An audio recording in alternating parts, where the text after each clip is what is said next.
¿Cómo estás, Daniel Lara Farías? Déjame decirte que varias personas me dijeron, bueno, ¿por qué tú no, se molestaron, Daniel Lara y tú? No los he visto más en tu programa. Bueno, yo le dije, primero no es mi programa, ¿no? Y además es la mejor pareja después de la pareja que hace, eh, ¿cómo se llama? El Quijote y Sancho Panza. Cara. Y yo le dije, ¿y quién es el Quijote y Sancho Panza? Daniel y el asturiano. No sé. Ay, amigo nuestro, vale, que tienes un programa todas las semanas con él, empieza por F. Franceschi. Franceschi. No me digas y no me preguntes, porque yo no lo hice, no lo pregunté. Bueno. ¿Quién es Sancho Panza? No, yo no voy a caer en ese, no voy a caer en esa trampa.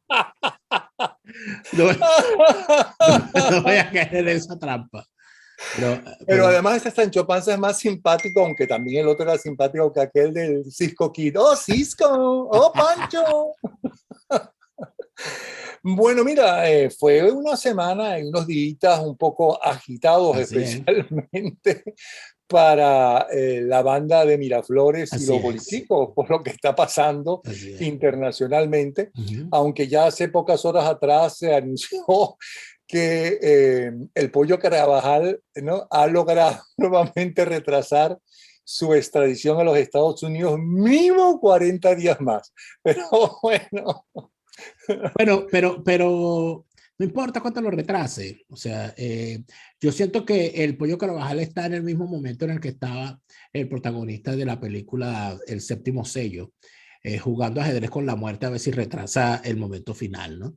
Que ya extraordinaria película de Ingmar El Bergman. séptimo sello, pero ¿qué edad tienes tú? No, discúlpame, yo soy cinéfilo y vi y he visto películas clásicas como esa. Y El Pero Séptimo Sello, solamente esa generación podía calarse en las películas de Ingmar Berman. Bergman, bueno, pero Ajá. es. O sea, pero por Lo lentas cierto, que eran, excelentes, extraordinarias pero películas. sumamente lentas. Yo las vi todas y en Bueno, especial el séptimo sello con su cosa de la muerte y todas esas que por cosas. cierto, el protagonista del Séptimo Sello tuvo él murió hace como un año y medio Sí. y él tuvo al final de su vida, tuvo una extraordinaria reaparición y lo conoció mi generación y las nuevas generaciones Fitzcarraldo. en la serie Game of Thrones. Era el cuervo de tres ojos. Ah, fíjate, Y yo no lo asocié con él, sí, pero él él era. no hizo de Fitzcarraldo en una película muy, muy, muy buena y muy Oye, popular. yo te confieso que no conozco a plenitud su carrera, pero sí recuerdo que cuando salió, alguien me dijo, ese es el hombre, el protagonista, el guerrero de las cruzadas, de la película El Séptimo Sello. Y ahí caí en cuenta que era un tipo que había tenido de verdad una carrera verdaderamente impresionante. Pero Mira, allí está, jugando ajedrez con la muerte para retrasar el momento final, ahí está el Pollo Carvajal. Pero lo que a mí me llama la atención, Napoleón, es cómo o sea, el chavismo le ha hecho tanto daño a Venezuela, le ha hecho tanto daño a los venezolanos, que a veces no nos permite ver lo que son los pequeños logros. Es como cuando una persona, cuando una persona está perdiendo, está intentando perder peso, una persona está a dieta, una persona está a dieta, ¿verdad? Entonces, siempre están los pequeños logros. Oye, logré bajar 1 kilo este mes. Entonces va a ver que te va a decir, oye, pero te faltan 150. Dice, bueno, pero bajé 1 kilo este mes. Y el mes que viene bajo 2. Y dice, bueno, pero yo te veo igualito. Y el tercer mes, oye, bajaste 3. Y así va, y así va, y así va. Bueno, va a llegar, bueno, ojalá viva 100 años porque rebaje todos los kilos. X, la gente te va a decir cualquier cosa, pero tú tienes unos pequeños logros. Sí hay unos pequeños logros en contra del chavismo. Y esos pequeños logros están en la dirección correcta. ¿Y cuál es la dirección correcta? El chavismo no es una organización política. El chavismo es una organización del crimen transnacional. El chavismo es una organización del crimen. Es una organización criminal y está siendo catalogada de tal manera, no por un gobierno, sino por un Estado, que son los Estados Unidos. Cuando en el gobierno de Barack Obama se lanza la primera jornada de sanciones en contra de Venezuela, declarando a Venezuela como una amenaza regional, cuando se lanza la famosa lista Clinton, cuando empiezan en efecto la gran ronda de sanciones en contra de ese sistema criminal, vamos a contar, vamos a revisar lo que ha pasado desde ese momento hasta el día de hoy. Desde ese momento hasta el día de hoy, los que han sido incluidos en esas listas, las cuentas que se les ha cerrado, el dinero que les han quitado, la persecución que se les ha armado, los que han caído, los que han tenido que meterse a soplones, los que han tenido que colaborar, los que se han tenido que escapar de Venezuela, los que andan burlando por el mundo y no andan en dónde meterse. Si nosotros llevamos eso con todos los bemoles que hay entre la administración Obama y todas las críticas que se le pueda tener, y todas las críticas que se le pueda tener a la administración Trump, y todas las críticas y que se le puedan tener a la administración Biden, independientemente de ellos, el Estado de los Estados Unidos está actuando en una dirección. Cuando el 1 de abril del año 2020, Donald Trump, en una intervención televisada junto al alto mando del Comando Sur y de las Fuerzas Armadas, su secretario de Justicia y su secretario de Defensa, dicen, y usan estas palabras, el régimen chavista es una organización criminal del crimen transnacional. Lo que hicieron fue ratificar la línea de acción que venía desde el momento que se declaró Venezuela como una amenaza regional. ¿Por qué es importante esto ahorita? Eso es importante ahorita porque cuando vemos la forma en la que el chavismo ha actuado, se ha removido, ha corrido, ha gritado, ha pataleado, ha llorado y se ha desplegado nacional e internacionalmente a raíz de la captura de Saab, entendemos que como son una organización criminal, lo único que los hace correr, llorar y patalear es cuando se actúa contra ellos policial y judicialmente. Bueno, cuando se les trata como organización criminal, es allí cuando los tipos corren. Para apoyar lo que estás diciendo, ¿ok?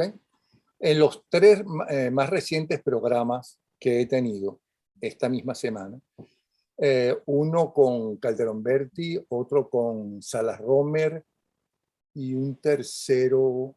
Bueno, lo cierto es que, por ejemplo, Salas Romer dice que lo de Carvajal, por un lado, por la posición que tenía y lo que puede decir en base a esa posición y lo que está diciendo, ¿ok? Luego, Saab por la posición que tenía y los negocios que él manejaba por otro lado, ¿okay?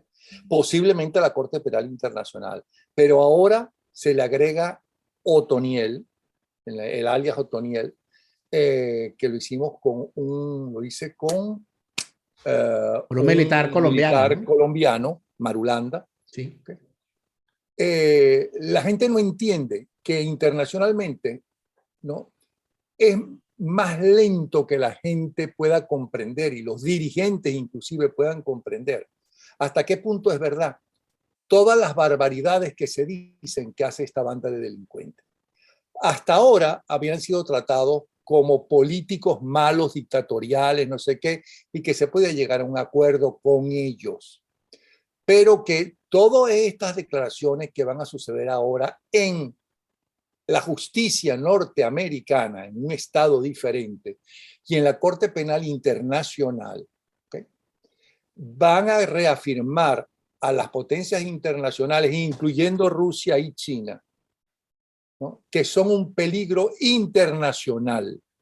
Eso es lo que dice ellos en definitiva y en especial Salas Romer, que se está abriendo un paso para que Rusia por un lado y Estados Unidos por otro lleguen a un acuerdo, ¿okay?, porque a ninguno de los dos les interesa que esta gente siga en el poder, después que internacionalmente, no por la oposición venezolana, no por los periodistas venezolanos, no por el pueblo venezolano que ha estado, que lo han matado en cámara, ¿no?, que los han asesinado en cámara, que han torturado y demás, ¿no?, sino por la justicia internacional, demuestran que es una banda de delincuentes peligrosos para los Estados Unidos, peligrosos para Rusia, peligrosos para China, y que tienen que llegar a un acuerdo como la Unión Soviética y Estados Unidos llegó a un acuerdo con los misiles soviéticos en Cuba. Ok, Yo te quito los misiles soviéticos en Cuba, pero tú me quitas los misiles norteamericanos en Turquía. Así es.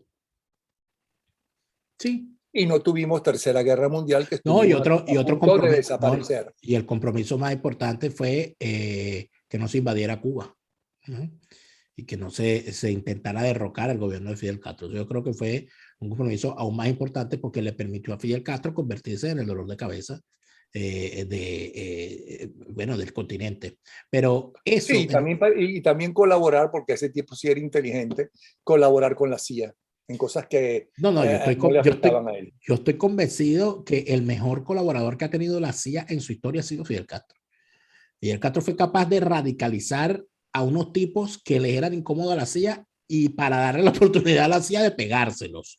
Y yo creo que los tres casos más importantes donde Fidel Castro radicalizó a unos tipos para darle la oportunidad a la CIA de pegárselos fue primero a Che Guevara, luego A quien abandonó en Bolivia, por cierto. supuesto, luego a Allende y luego a Maurice Bishop, el famoso líder de Grenada, que lo mataron los cubanos. Era un golpe de Estado orquestado por ellos y luego lo que vino después de eso fue historia. Pero dentro de todo esto, Napoleón, volviendo a la consecuencia de todo esto, yo creo que hay que tener, a mí me parece interesante y me parece interesante la línea de discusión que trae el doctor Enrique Salas Romer, porque el doctor Salas Romer está hablando de el futuro, o sea, de lo que está en desarrollo.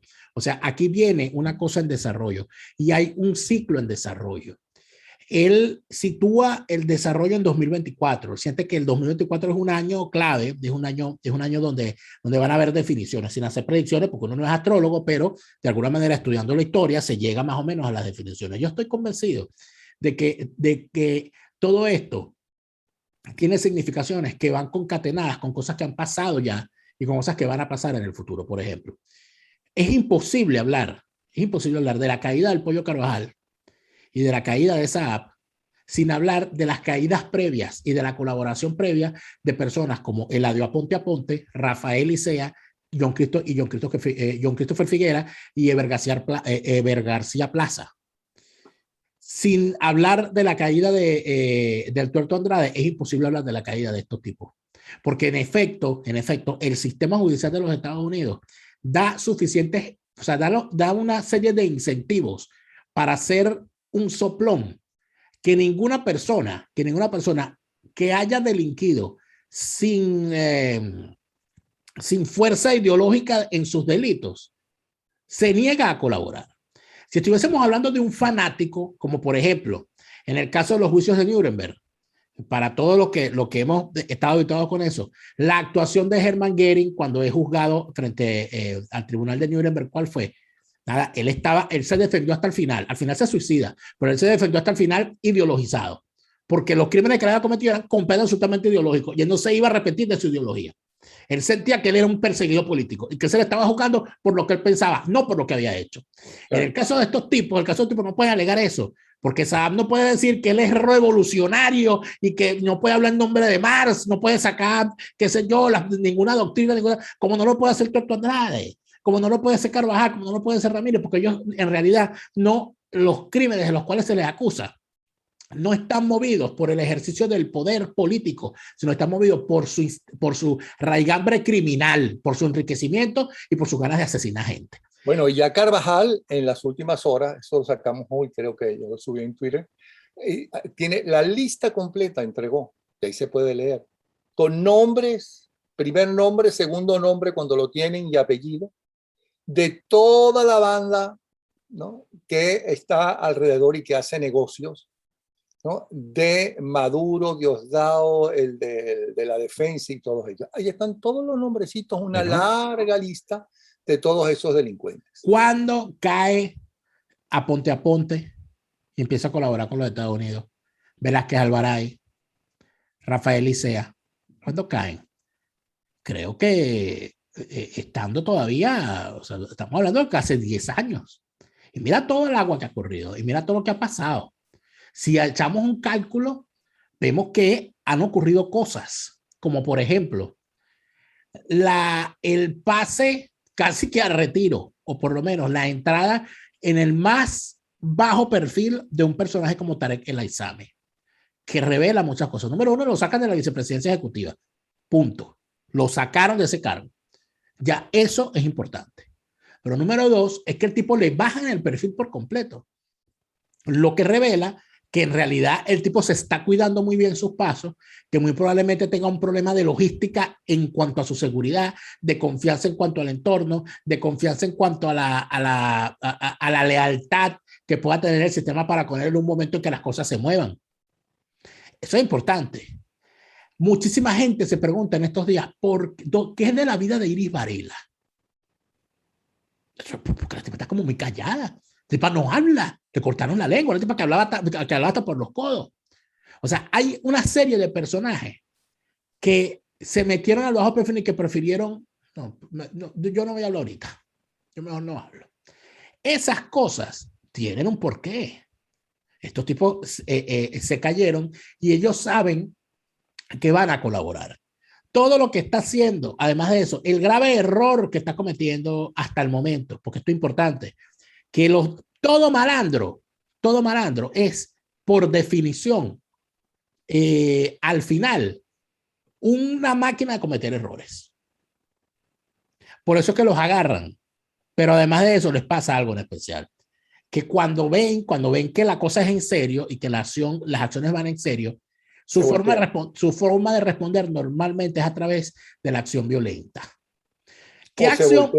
Se voltean. Pero ¿qué acción violenta podría ejercer la banda criminal chavista con respecto a la ISAP y lo ha rescatado? Eso sería una acción violenta, no lo pueden hacer. Pero luego viene la otra, que es interesante.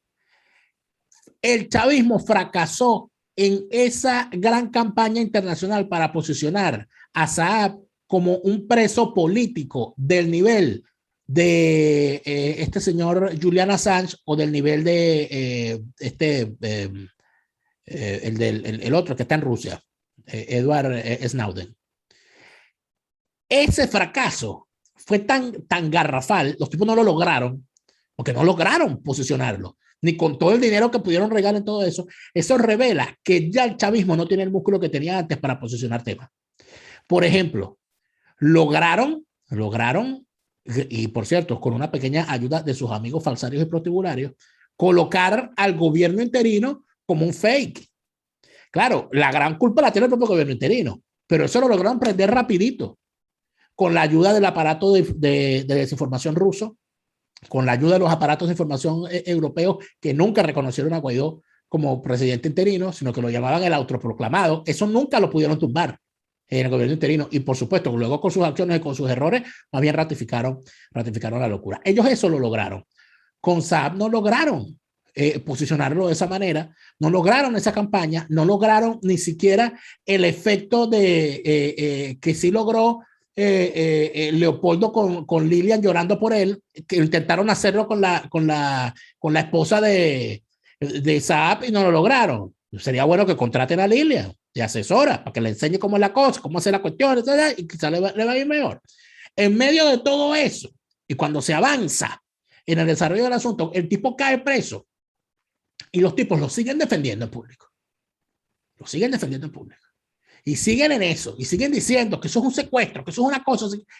Y eso yo no los voy a corregir, que sigan, que echen para adelante, que sigan en eso. ¿Qué va a pasar cuando se sepa que Alex Saab está colaborando? Porque se va a saber. ¿Qué va a pasar? ¿Qué va a decir el chavismo después de que ha gastado todo este realero? Van a hacer como con Hugo Carvajal diciendo que no, que es un traidor. Pero si acá antier dijiste que el tipo era el héroe y el macalacachimba de toda la historia, que era el tipo gracias al cual rodaban todos los carros de Venezuela, porque era el que le había puesto gasolina a todas las gasolineras, que era el hombre que le había puesto azúcar a todos los cafés del país, que era el hombre gracias al cual se comía arepas y se rellenaba la arepa y se le ponía mantequilla. Porque eso fue lo que dijeron lo que están diciendo durante todo este tiempo. Y lo más importante es que no se van a dar cuenta, que esto es lo que a mí más emociona. A mí me emociona muchísimo esto. Que los tipos no se van a dar cuenta de quiénes van a ser las víctimas de las revelaciones de Saab, sino hasta que caen. Porque Saab no sabía que el cuchillo para cortar el cuello estaba siendo afilado y que lo tenía tan cerca. El tipo fue completamente sorprendido por estos hechos. Al tipo lo sapearon, al tipo lo tenían infiltrado, sabían cuáles eran sus movimientos, sabían para dónde iba, sabían el avión en el que iba, sabía dónde tenía que pararse para reabastecer combustible, sabía con quién torno andaba, sabía sabían dónde lo tenían que agarrar. Todo eso lo sabían. Cuando Saab empiece a hablar y empiece a echar los cuentos y empieza a decir todo lo que va a decir, ¿qué es lo que va a terminar pasando? La misma sorpresa que tenía él cuando le llegaron y le pusieron las esposas en Cabo Verde, es la sorpresa que le vamos a ver a los demás. Ni hablar del Pollo Carvajal, que tiene dos secretos muy buenos, que todavía no ha revelado. Uno, ¿dónde nació Nicolás? Eso es importantísimo. Y dos, que es aún mucho más importante, ¿cómo hicieron? Porque el fraude sabemos que lo hicieron para robarle las elecciones a Capriles. Lo que yo quiero saber es cómo hicieron para que la oposición no reclamara ese fraude. Para que Capriles mandara a la gente a bailar salsa. Eso es lo que nosotros queremos saber. Que nos revele eso.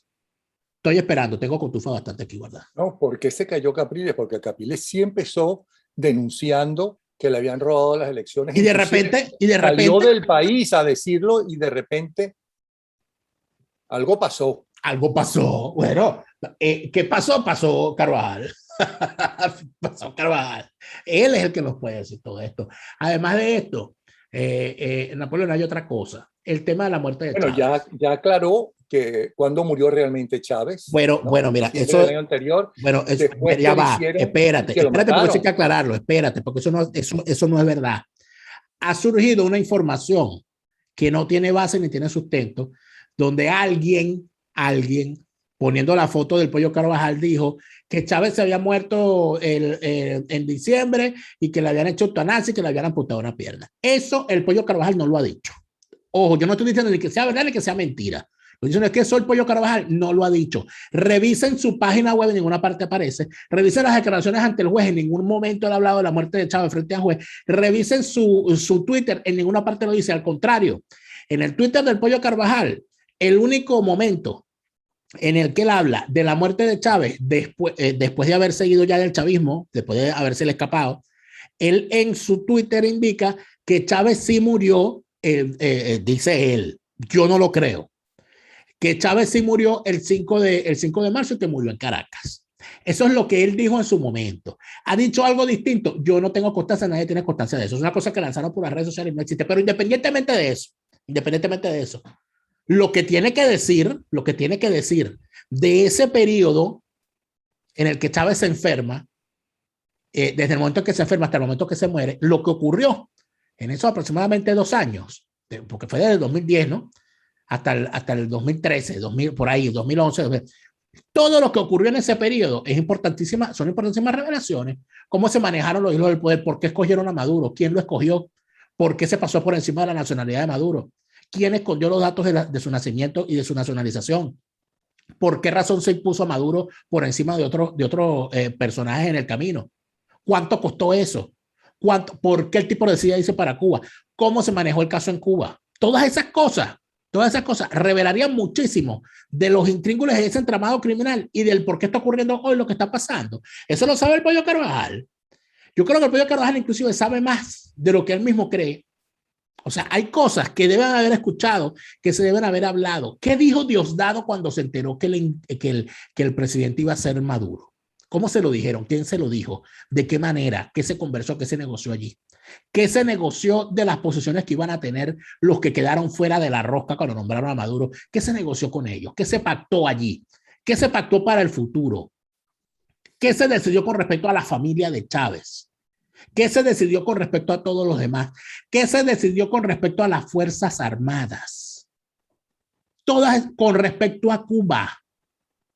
¿Cuál es la implicación real del régimen cubano en Venezuela? ¿Dónde están? ¿Quiénes son y cuánto les cuesta a los venezolanos? ¿Dónde están las bases principales utilizadas por el narcotráfico para moverse en Venezuela? ¿Quiénes son los capos? ¿Quiénes son los capos del cartel de los soles? Que existe el cartel, se habla de los soles, pero nadie le dice los nombres y los apellidos. Esas cosas las tiene que saber el Pollo Carvajal. Y esas cosas debería decirlas. ¿Las va a decir? ¿Las va a revelar? Yo creo que Si al Pollo Carvajal nosotros le diéramos la oportunidad de decirle, mira, vamos a hacerte una entrevista, él sería capaz de decir todas esas cosas. Porque en este momento, el Pollo Carvajal jugando ajedrez con la muerte para que no se lo lleve, creo que lo que más le interesa, por lo que he visto en las cosas que han salido en sus redes sociales o quien se los maneja en su página web, etcétera, es que el tipo está buscando ganarse la indulgencia de la gente, buscando que la gente diga, este tipo sabe, ojalá diga algo, y por qué no dice esto y por qué no dice lo otro, intentando ganarse a la opinión pública en medio de su caída en desgracia. El problema es Napoleón, y esto es quizás lo más importante, es que en los pequeños triunfos, vuelvo y te lo digo, los venezolanos tenemos que ver la desesperación de estos tipos cuando han caído en manos de la justicia. La desesperación del Pollo Carvajal es una cosa bueno, que a mí me llena de alegría. El rostro con los ojos hinchados de Alex Saab, después de haber pasado 24 horas llorando, y después que le hayan puesto su uniforme, con todo lo que les hacen antes de ponerle el uniforme. Ese tipo comiéndose el primer sándwich con boloña y mostaza que le dieron cuando llegó al centro correccional, después de haber desayunado en París, almorzado en Milán y cenado en Nueva York. Tú te imaginas, chicos, todo lo que esa gente debe estar sintiendo al verse que después de haber gastado tanto real en las mejores boutiques del mundo, tienen que ponerse una braga naranja que le dan dos y tienen que lavar un día a la semana porque si no la lavan se llenan de sarna con la misma braga. Oye, esos son unos pequeños triunfos que no nos podemos dejar quitar. Que va a caer Maduro mañana, porque ellos no va a caer mañana. Probablemente tampoco pasado mañana. Quizás tampoco cae en un año. Yo no sé cuándo va a caer. Pero esas pequeñas victorias, ese kilo que perdimos en un mes, ese 500 gramos que perdimos en un mes, esa victoria no la pueden quitar. Yo creo que es importantísimo que entendamos que sí va a haber una resolución de esto, que no hay mal que dure 100 años, ni cuerpo que lo resista, y que ladrillo a ladrillo se construye el edificio para terminar de tumbar estos tipos. Oye, además veo que por primera vez te siento con esperanza. No es esperanza, es certeza, porque yo estoy seguro que el chavismo es una organización del crimen transnacional. Y cuando yo veo que al chavismo se le trata de esa manera, con acciones policiales, acciones militares y acciones judiciales, y los veo sentidos, los veo corriendo, los veo dudosos, los veo pensando lo mejor antes de hacer las cosas, yo siento que se da en la dirección correcta. Por esa razón es que entiendo que todo aquel que se ponga a tratar al chavismo en este terrible momento que está viviendo el chavismo, uno de los peores en todos estos años, se ponga a tratarlo intentando, esforzándose para que los vean como una organización política otra vez, participando en sus elecciones, yendo en campaña, inclusive una cosa impresionante, cómo la oposición y el falsaria y el chavismo criminal andan haciendo campaña, haciendo promesas. Y tú revisas las promesas y tú dices, bueno, pero esta gente, por ahí había un tipo que prometió en la campaña del 2015 cuando quería ser diputado, que él iba a dolarizar el salario.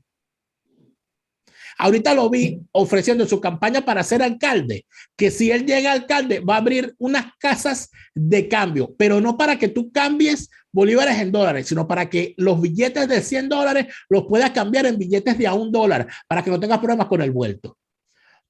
¿Tú crees que eso es serio?